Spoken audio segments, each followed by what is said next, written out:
হযরত আবু হুরায়রা রাদিয়াল্লাহু আনহু থেকে বর্ণিত, রাসূলুল্লাহ সাল্লাল্লাহু আলাইহি ওয়াসাল্লাম বলেছেন, হাদিসটির তর্জমা কবি আব্দুল কাদির মানুষের সেবা নামক কবিতায় তার নিজের ভাষায় প্রকাশ করেছেন।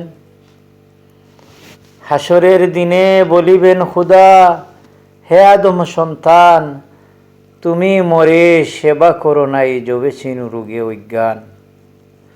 মানুষ বলিবে তুমি প্রভু করো তার, আমরা কেমনে লইব তোমার পরিচর্যার বার।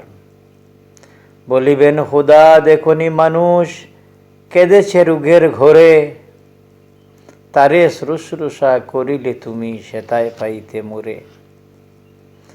খুদা বলিবেন, হে আদম সন্তান, আমি চেয়েছিনু খুদায় অন্ন, তুমি করো নাই দান। মানুষ বলিবে তুমি জগতের প্রভু, আমরা কেমনে খাওয়াইব তোমায়, সে কাজ কি হয় কবু।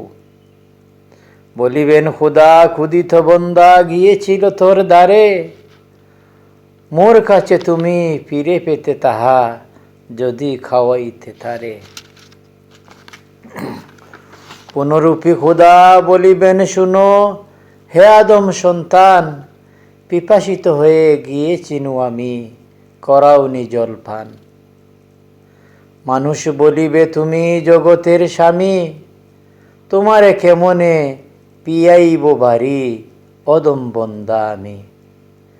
বলিবেন খুদা, তৃষ্ণার্ত তোমায় ডেকেছিল জল আসে, তারে যদি জল দিতে তুমি, তাহা পাইতে মোর পাশে। ওকে নাদিয়া, খুদা হাফিজ।